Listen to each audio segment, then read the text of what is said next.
Yeah, no sound because no class as yet. That's why no sound. So we have 2 classrooms on 2 computers. That's what we have. Now you'll be able to hear, right? Yeah, you came during the break. That's why.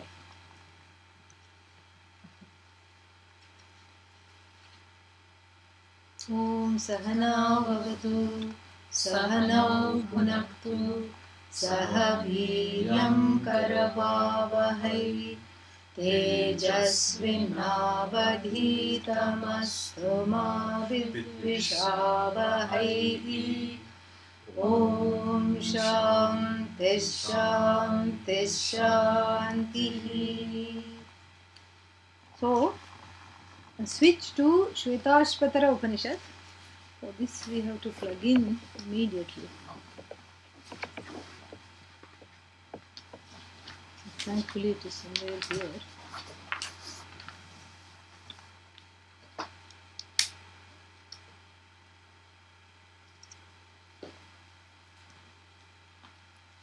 Is the live stream working now? Can you please check while we chant the verse? Because let's see if it works, I don't know.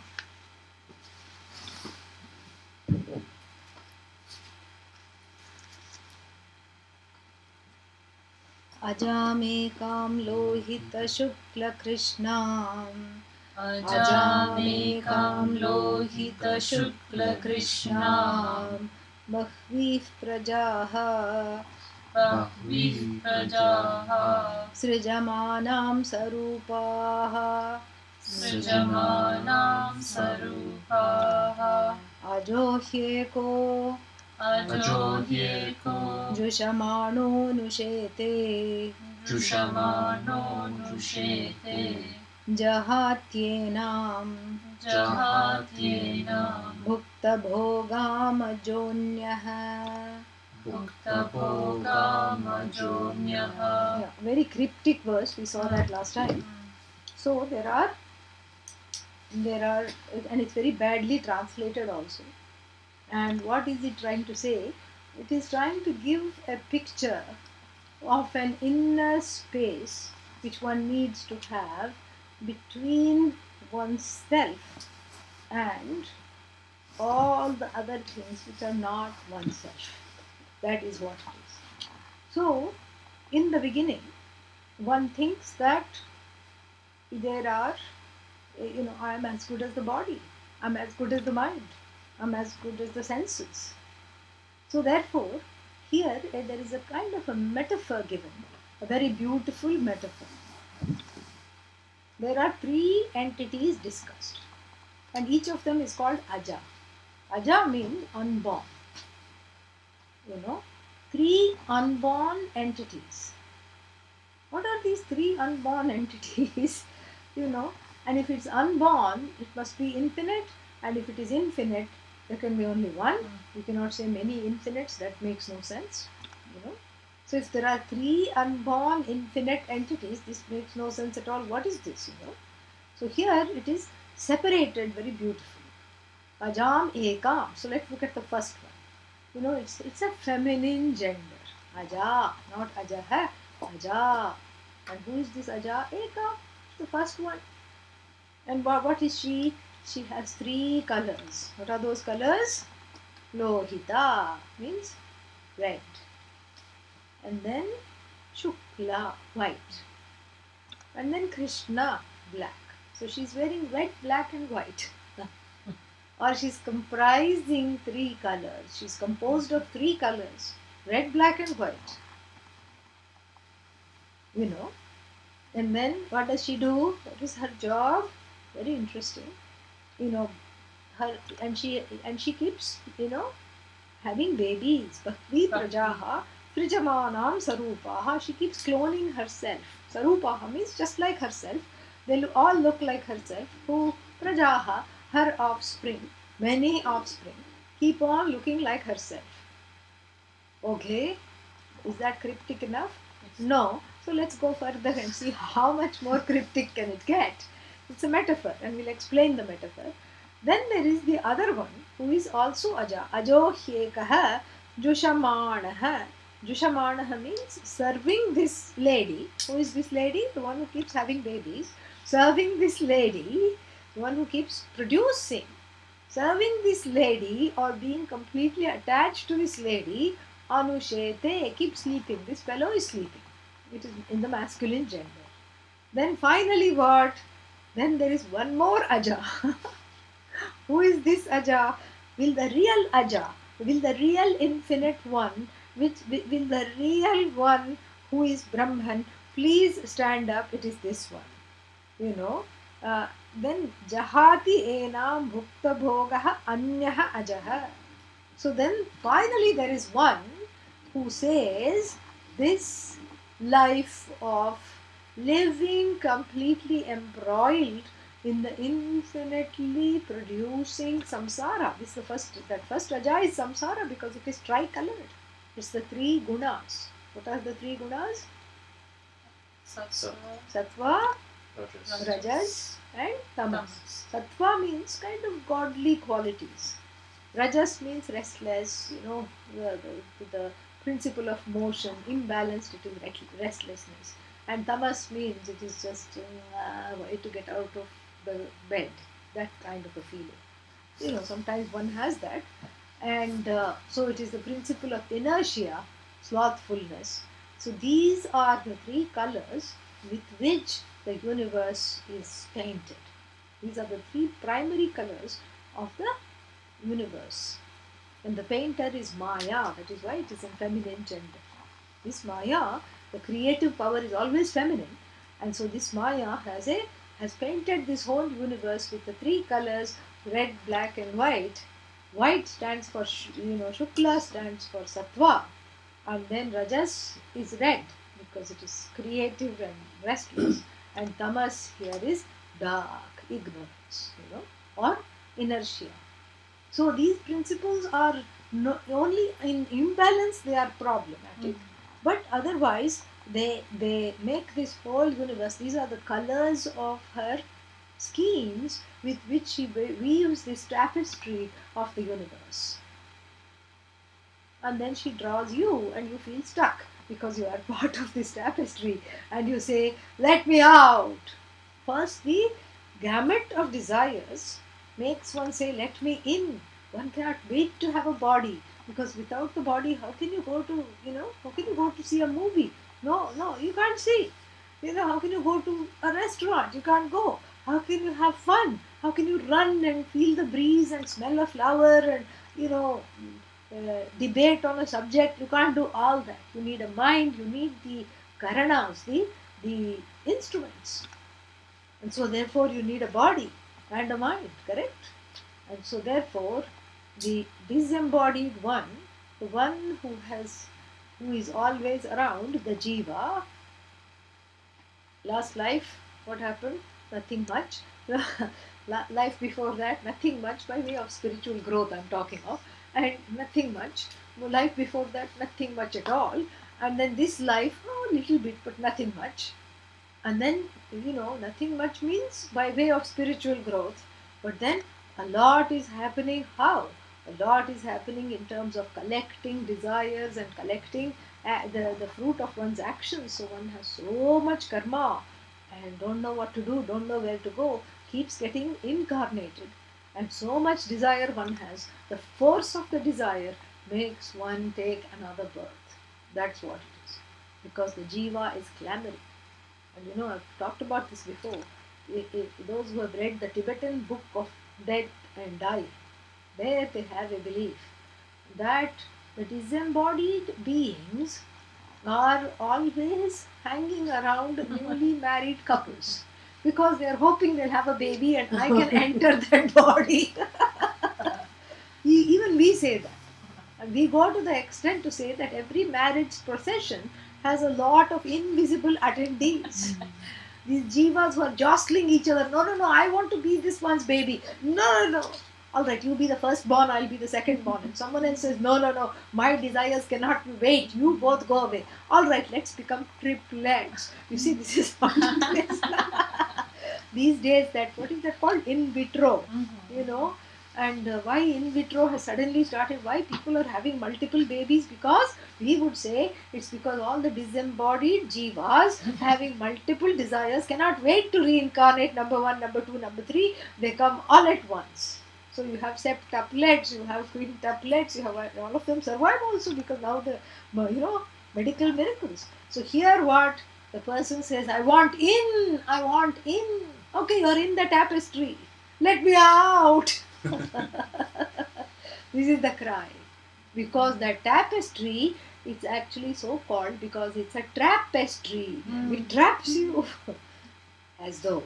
But the feeling is that I am in this time-space matrix. And the time-space matrix has these colors. The red, white and black, the sattva, rajas, tamas. I'm trapped, I can't go anywhere. Oh my God, help, help, help. And this is a contradictory situation. First you say, let me in. You want to be embodied. You can't wait. You follow every single marriage procession. Even of people who don't want to have children or who can't have children, you follow. And then what do? And then you say, I really want in. All right, here, have this body. Oh, but I don't like this body. I can't do this. Oh, let me out. What is this? What did I sign up for? And Ishvara is confused. The Lord is confused. Vishnu tells Lakshmi, I thought they wanted to be reincarnated. I just helped them. What happened? Lakshmi says, don't look for logic. As far as human beings are concerned, don't look for logic. This is how it is. Every jiva is crazy enough to be a reality channel for Bhagavan, for Ishvara. That's why the Lord doesn't need cable TV, because each one of us is a real, and our antics are reality channels. You can just switch the channel and go for it. Yeah, that's all it is. Very intense and very interesting. And so the first aja is the creative principle, the feminine power of Ishvara, and it is feminine. It is coded as feminine from the standpoint of us ignorants, really, because we cannot go beyond the genders. We always, even while pursuing non-duality, we want everything to be feminine, masculine like this. Crazy. This is why it is. So the Shruti obliges. All right, if this is what you want, take it, because if it helps understanding, otherwise you are just going to be frozen and not listen. All right, take it. If you want the creative power to be feminine, that's fine. But really speaking, from our own standpoint, it is coded as feminine. The Upanishad does a lot of gender benders. Very interesting. It says, Purushatma param kinchit, Kathopanishad, our earlier class. Elsewhere it had said, there is nothing other than the Purusha. Purusha means that Lord which fills up everything, accommodates everything. And then suddenly what? That is masculine, right? The very next line, Sa kashtha, sa paragatihi. She is the way, she is the ultimate goal. How did the he become a she? Yeah, so that you can just blink and don't know what hit you. That is how the teaching takes place. Because if everything is routinized and you just sit there going, yeah, I'm studying people, and nothing happens. The teaching has to keep you on your toes. You have to keep wondering. You have to say, what happened over here? And then somebody asks, how was the class? And you say, I think you should attend it yourself. Because you don't know what happened. But something happens. And that's the power of the teaching, is that something is happening. You can't just have some kind of a, planned, in this country, it's always surprising, because except for death, they have a rehearsal for every function. Only death, they don't have a rehearsal with a man lying or a woman lying in the coffin and people coming and putting on rows. They don't have a rehearsal, who will go first, death they leave alone. Yeah. But other things, even wedding rehearsal and everything rehearsal. And I went once to the wedding. They said we are having wedding rehearsal. Please come and bless it, because I was not going to be there for the wedding. They said, please come and bless the rehearsal. I said, what is this rehearsal? Let me go, because I thought I could use it in this class. So I so I went. And they were all so serious, my God. And you have to walk with this kind of steps, and the ring bearer and the flower girl, the flower child, and this and that. And she's a child, she's 5 years old, let her be.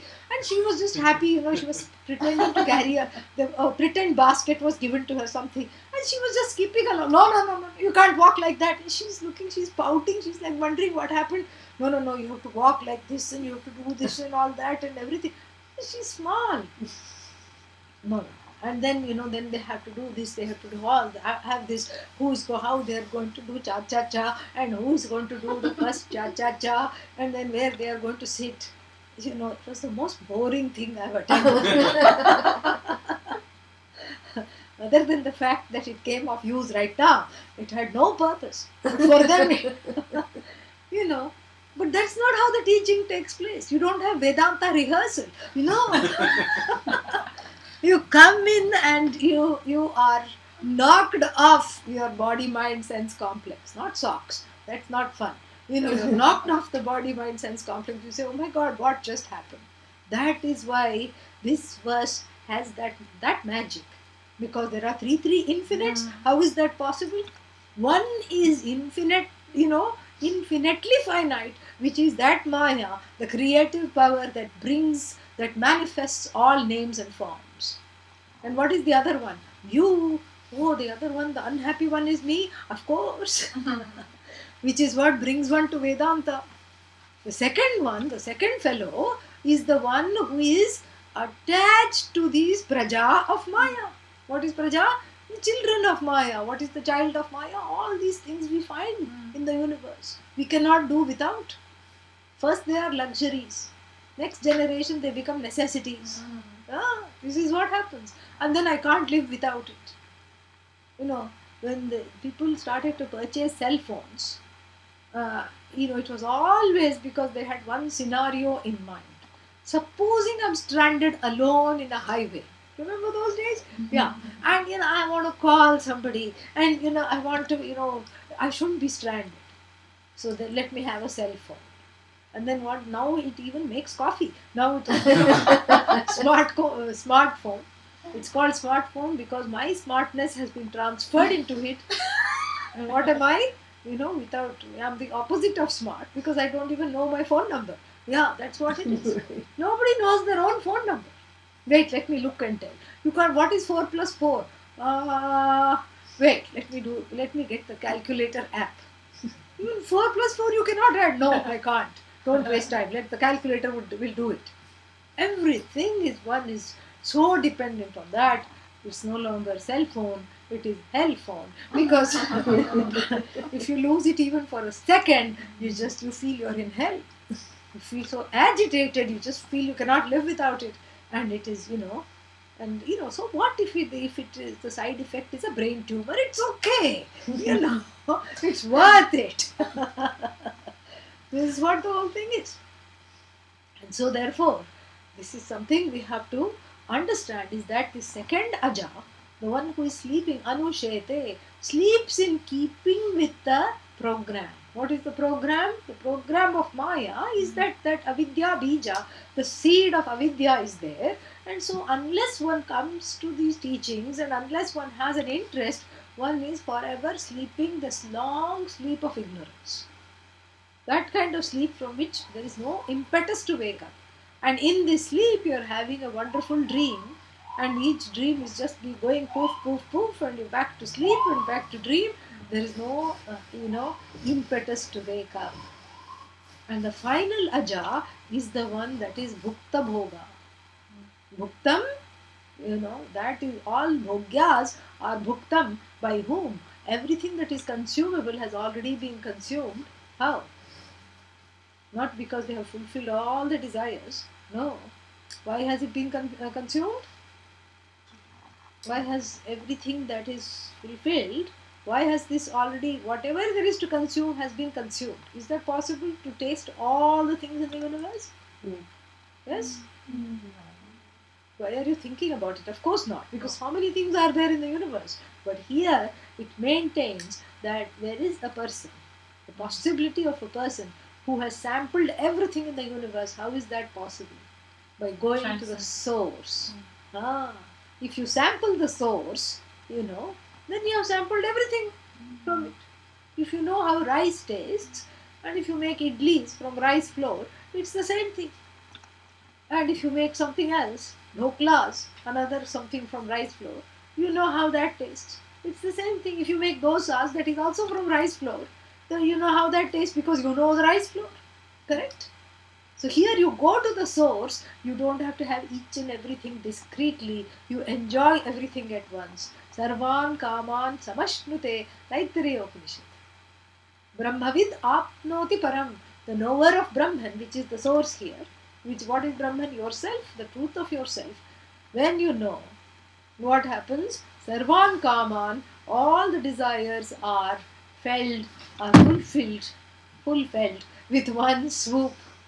All the desires are fulfilled with one swoop. How? How is that possible? Because I have interrogated the nature of the desiring person. The desiring person is a superimposition on Brahman, which is myself. So the desiring person is not real. The discontented desiring person is a superimposition due to ignorance. That ignorance dismissed, the desiring person slithers away like the rope on the snake, leaving the rope behind. That's what it is. That's why it's called aropa. So, this is what the whole thing is. So, therefore, the final aja, what is that? The one who has managed to, is the one who has studied this, who is the enlightened one, who is no longer entangled in the praja of Maya, not attached to all the children of Maya, meaning things in the samsara. Meaning, it's not that you have to, here a doubt can come. Oh, do you have to go somewhere and take on orange and then go sit in a cave? I don't think I can do that because I do have desires. What to do? That's not the point. The point is to pursue this knowledge. But then what about renunciation? Don't worry, it will happen on its own. Yeah. You morph, like, oh, what is that thing called when you slough off? Yes. Slough off. Like the snake, sloughs off the skin. When it is time, it knows. It goes and hangs itself against the bark of a tree and then leaves the old skin and slithers away. In the beginning, it is a little painful and difficult, so it goes to a shady spot. It doesn't let anybody see it because it's vulnerable. But then it leaves the old skin behind. So this is how all the desires and the longings slough off in the face of this knowledge. What kind of longings? The longings that are useless longings. The longings that leave you with without a sense of belonging. That's why it's called longing. Keep on longing. And this longing falls away because that longing really is for the truth of yourself. So the first one, you have two scenarios here. In this samsara, the one who is trapped continues to sleep. And the other one, what? The other one wakes up and goes away. Because the spoof of the Jagat is called. The spoof of this samsara is called. And how? Jahati. Jahati, from ha to abandon. Third conjugation. Ha to abandon. And that has some kind of a reduplicative effect. So it is vipsa, ha and jaha. So jahati enam bhukta bhogam ajo bhukta bhogam jahati. Because everything has already enjoyed. There is nothing more to enjoy because I am enjoying myself, and if that myself is everything, there is nothing more to do. But how does one get from point A to point B? This is what needs to be discussed. Sounds very nice, but how do you go there? And we'll take a little digression into the Bhagavad Gita. What does the Bhagavad Gita? Bhagavad Gita also says, Lord Krishna says to Arjuna, Nistraigunya bhava Arjuna, Nirdvandho nitya sattvastha. And here Arjuna is told, please transcend the three gunas. Very easy, okay? Tattva, fine, bye-bye. Rajas, bye-bye. Tamas, bye-bye. How to transcend? That means I should sleep at night. I should be like an owl. Tamas means to sleep. No. Transcend the gunas. in terms of the transcend their imbalances. How to transcend the imbalance? Sometimes I'm in a bad mood. How to transcend the bad mood? I can't help it. I am in a bad mood. Well, here he says there is a little trick. And what is the trick? Catch hold of sattva. Kindness, godliness, cleanliness, shaucha, compassion. All these things you catch hold of. Forgiveness, non-resentment, reaching out to help people, you catch hold of that. Oh, but that's so hard. That's the point. That's the whole point. Catch hold of dharma, catch hold of sattva, and then, eschew rajas and tamas. How? By stopping. We have some small tips we can help ourselves. Stop procrastinating. Tamas goes away. Tamas goes away by stopping procrastination. Because tamas means, why I have to do this? Why I have to do this now? And then you don't do laundry for 6 weeks. And then what happens? All you have left is one hanky to cry into. That's the only use of it. Because you have to do now 10 loads of laundry from the last 6 weeks. And then you need something to wear the next day. So you wash everything quickly. And you put more in each wash. And then it clogs up. And then you have to simultaneously call the electrician and the plumber. Which is, and of course it's over time because it's after hours. This is what it is. And that's why the hanky comes in handy, the clean hanky, because by this time you are a puddle. Okay? So you can use the hanky and squeeze it out. That's all it is. So the procrastination, the tamas builds upon tamas, and tamas causes rajas, anger, resentment. So first is inertia because of the procrastination, and the procrastination then makes one angry because things are not done on time. So you want to hurry everything and you want to don't do things on time, and then you get angry with yourself. I know I could do better. Why did I do this? Why do I always do this? And you beat yourself up. Self-flagellation, This is also a manifestation of rajas and tamas. And so no procrastination is really the key to letting go of tamas. And how do you let go of rajas? You have pratipaksha bhava, means however you are feeling, you do the opposite of that. How to do the opposite of how I am feeling? If you are resentful, go ahead, go out of your way to be compassionate to yourself. Be nice to yourself. If you are angry with somebody, give them a flower.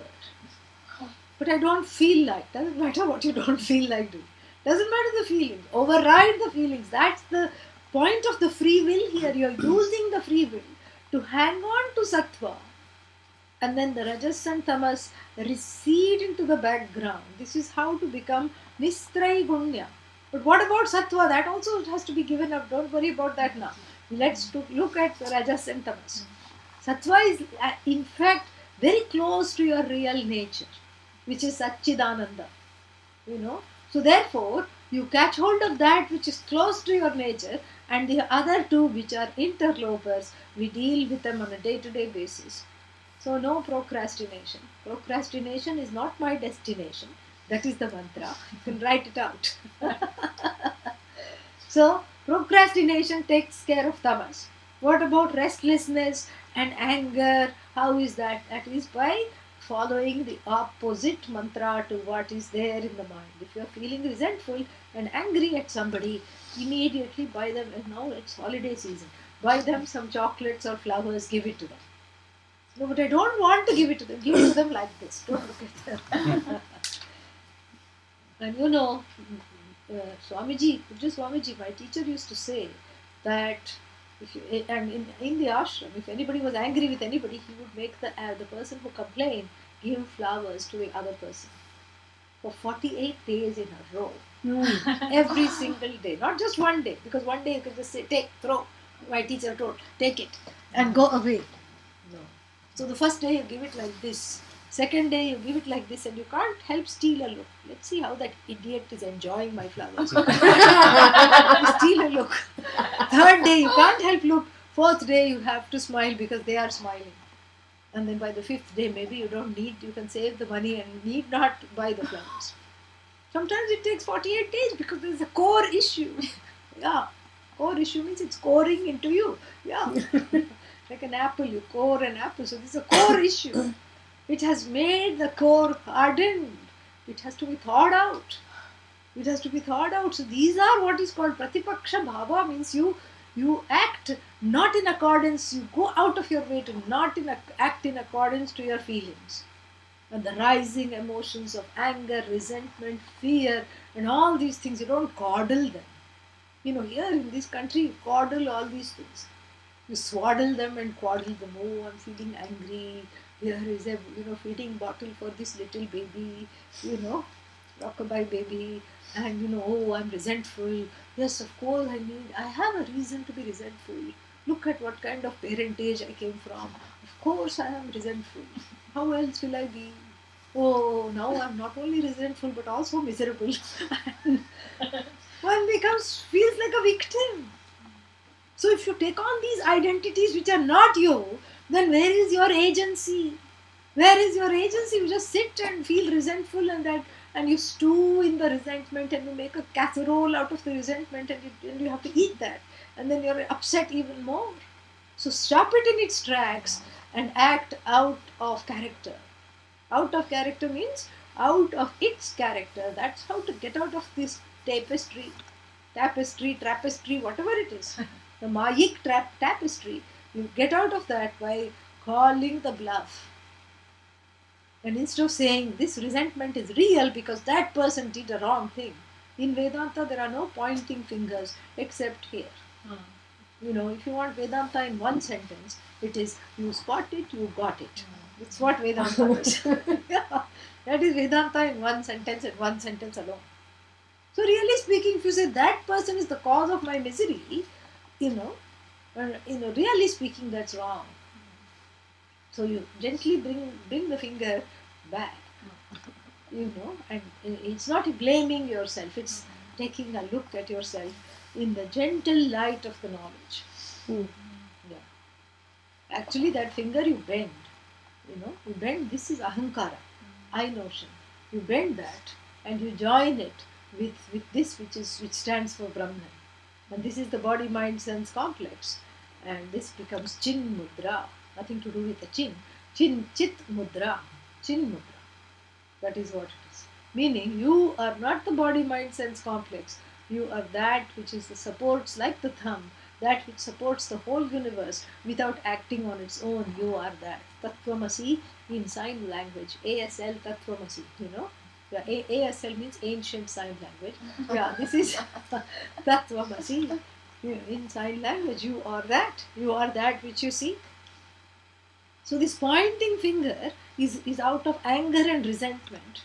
And there I have to bend because I see that this resentment is also Ishvara, it's a manifestation of God. And then that which causes the resentment is also a manifestation of God. My reactivity is a manifestation of God. And that I can override the reactivity with accommodation and compassion is also a manifestation of God. This is how I grow out of Rajas and Tamas. And I can't do that without holding on to Sattva. That Sattva allows me to act compassionately when I don't feel like it, when I don't want to. It allows me to act nicely, it allows me to act compassionately, even when I don't want to, repeatedly. And then what? As a result of that, I grow. I grow into a person that is sattvic. So what happens after that? I have to leave the sattva to, no you don't, it goes by itself.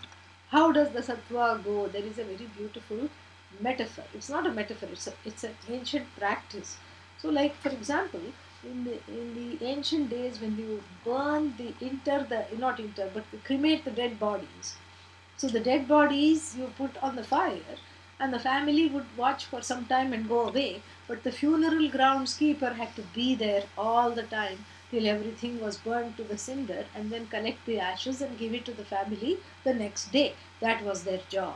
Even now in certain places that is their job. Why does the funeral groundkeeper needs to be there? Because the body is a complex, material, and there are certain gases and liquids and everything. And sometimes the force of the gases, the the body gets up from the fire. It's not that the person has come back from life. It's the action of the various gases and the liquids in the body. It makes it look like the person is getting up from the fire. So the funeral ground keeper always has a big stick with which he's pushing the body back into the fire, the dead body, and making sure it's burnt. And then after that, what does he do with the stick? Once the body is settled down, he throws it into the fire.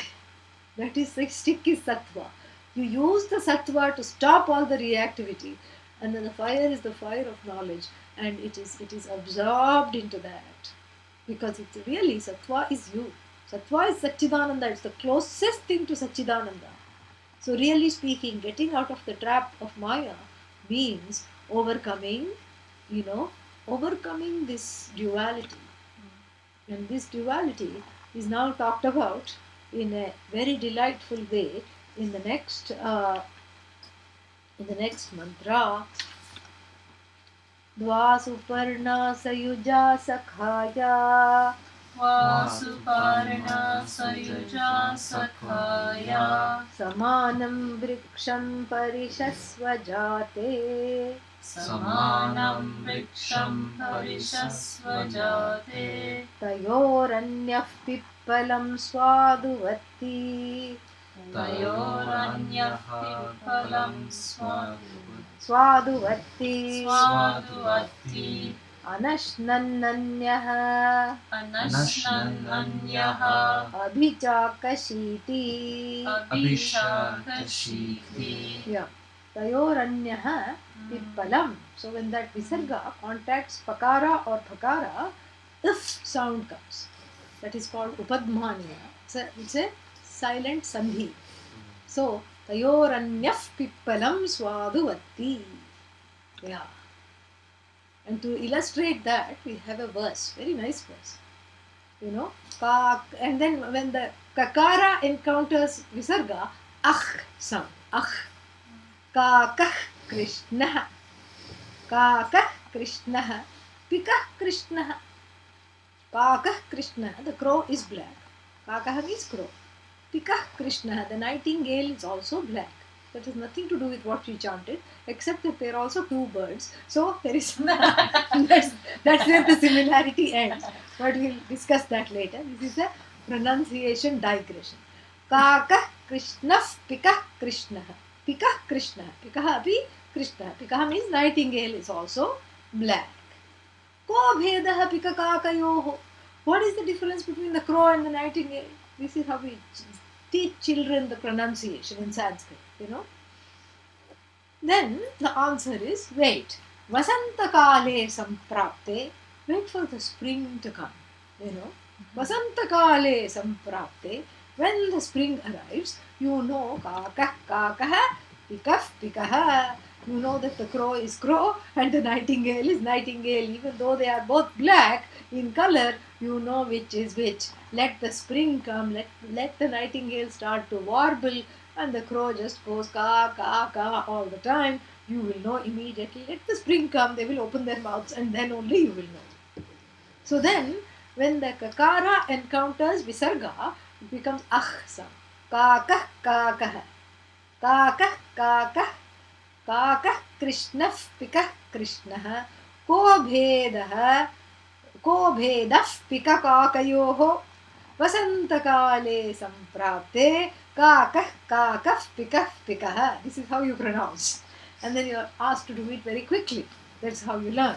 So anyhow, so these are the two visarga sounds. It's good to have because your diction, your Sanskrit diction is very good. It's excellent.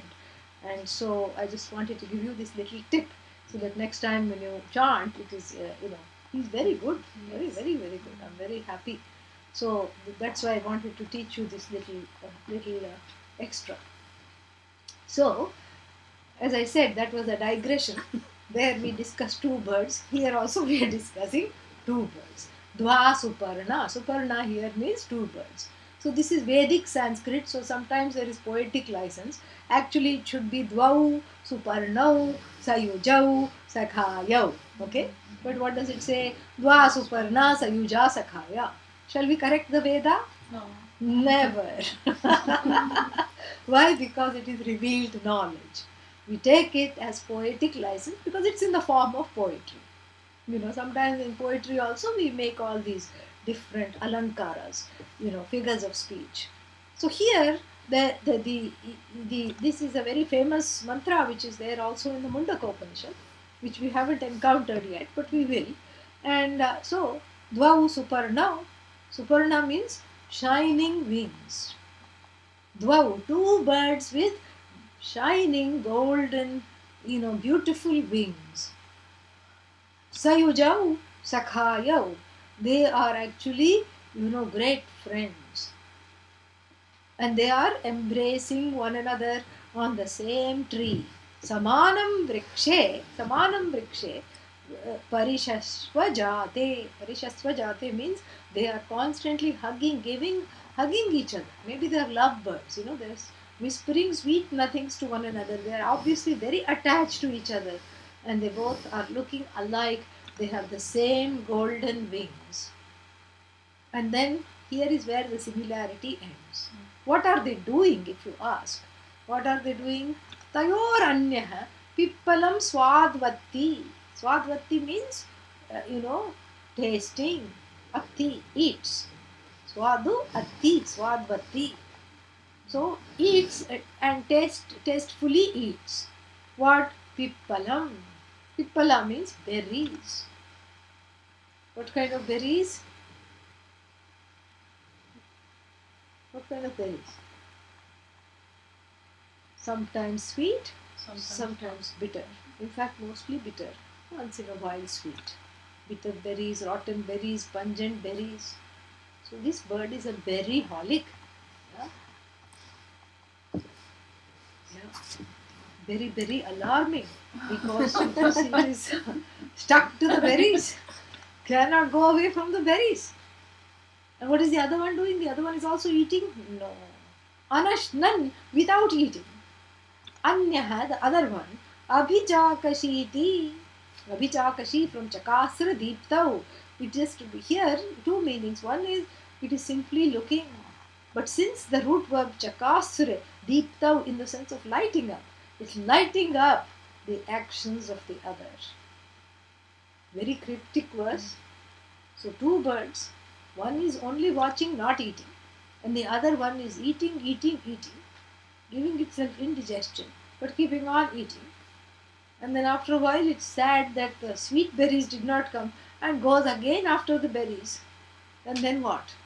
And then it gets the rotten berry, pungent berry, unripe berry, overripe berry, oh, little bit sweet berry. But again after that, bad berry. These are the two birds. And the other one is simply watching, blessing the one that is restlessly going after the berries. And this mantra is very nice coming after the other one because it shows that there is a difference between these two, these two entities, these two birds. How many birds are really there? One. Then why is it two? Because of my own ignorance. I feel there are two beings inhabiting this body. So Vedanta means what? Non-duality starts here. Right? Here is the duality. Two beings inhabiting the same body. Body-mind complex. How? Because sometimes I can be very calm. I can be wonderful. I can be just so giving. I can be so loving. I can be so accommodating. Oh, that's fine.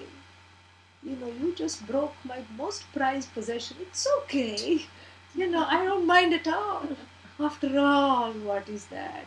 In fact, you saved me because, otherwise I would have to think of how to protect it. And now I need not pay the insurance on this object because now the object is gone. Thank you for helping me grow spiritually. Sometimes I'm like that. Other times, all the person has to do is look at me and why are you looking at me? Why are you looking at me like that? No, I'm just looking. Why are you looking? These two beings are inhabiting right here in the same body, mind, sense complex. There appear two beings, the one who is watchful, who is the witness, who sees that I'm not part of this drama. I'm only interested in drama without the D. No drama. And the other one is a drama king, a drama queen, completely committed to the drama. These two beings are inhabited. And there is the big split, and there is the cry, and there is the cry for help. SOS, help. And how to resolve the two, sometimes they don't even see each other. They are like, facing back to back. How to resolve the two? Well, the Upanishad says that there is actually one. So there is no resolution required. Oh, there is only one? Then which one? And one is hoping. Which one is real? Will the real bird please stand up? And the real bird show its wings, because if the two is, one is the shadow and one is the reality, which is the real? And one has the fingers crossed, fingers, eyes, nose and toes, all are crossed. Why are they crossed? Because, why? Why are they crossed? What is the hope? What is the desire? Which one should be real? Yeah. The simply sitting one, the simply sitting Swami bird should be real. The one who is free of, all kinds of disenchantments, this up and down, and the one who just is watching without going, without being addicted to the fruit of action. Because action and fruit of action is what the berries and the eating of the berries symbolize. So the one that is free, the one who says, aha, the retired bird. Oh, is it 65? It's not 65, but it was, it was never even born, and it was retired to begin with. Beginning less, but retired. But how can it be retired? Because if you're not retired to begin with, you are just tired. Simple.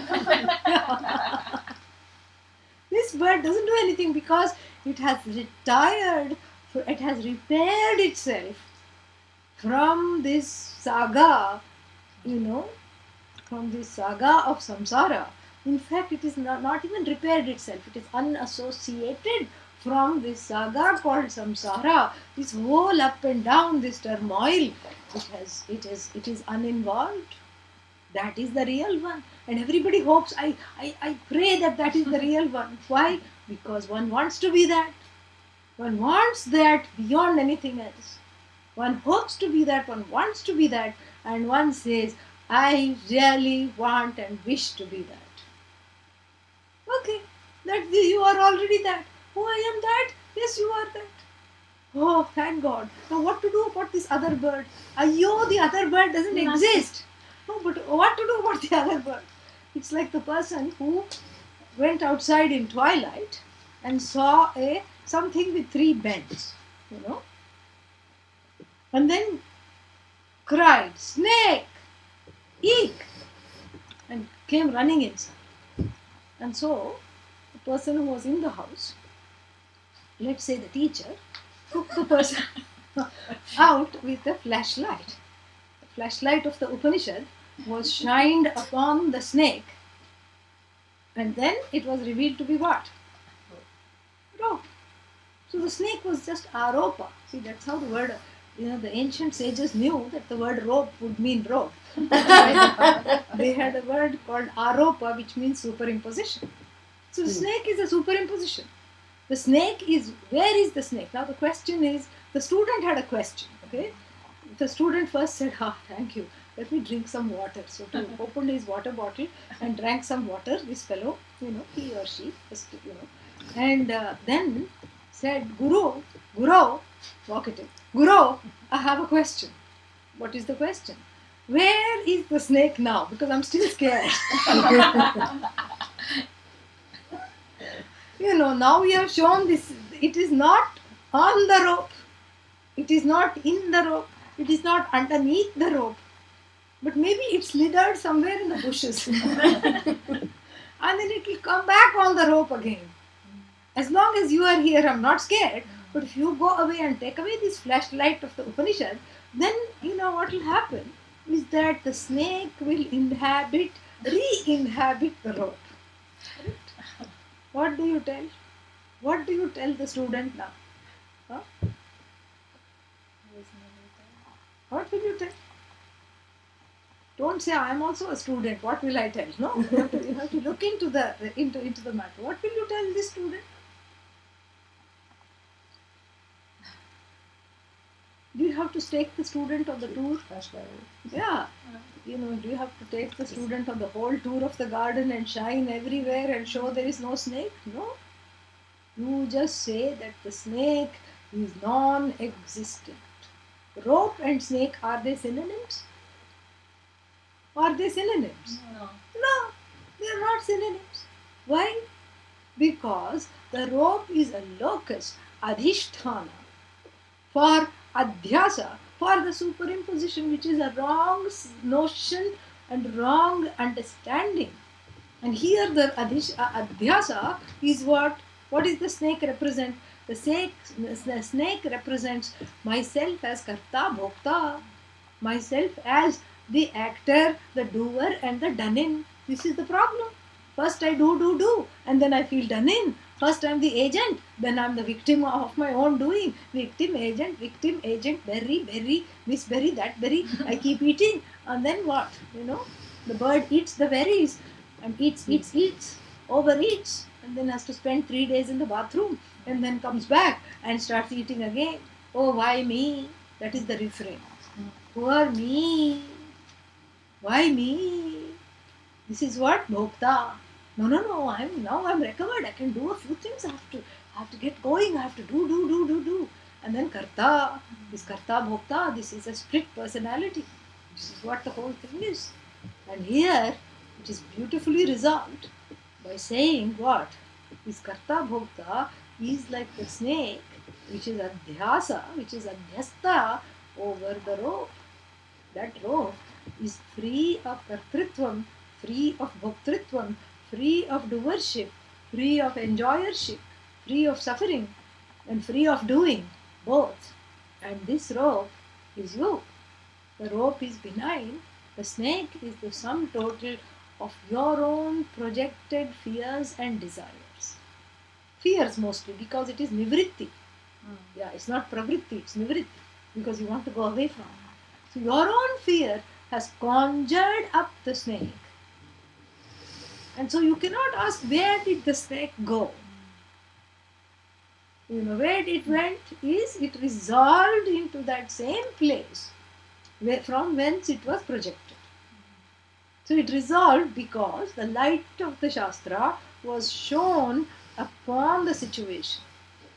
So here also the light of the Upanishad is shown upon the situation with these two birds, because really speaking there is one bird.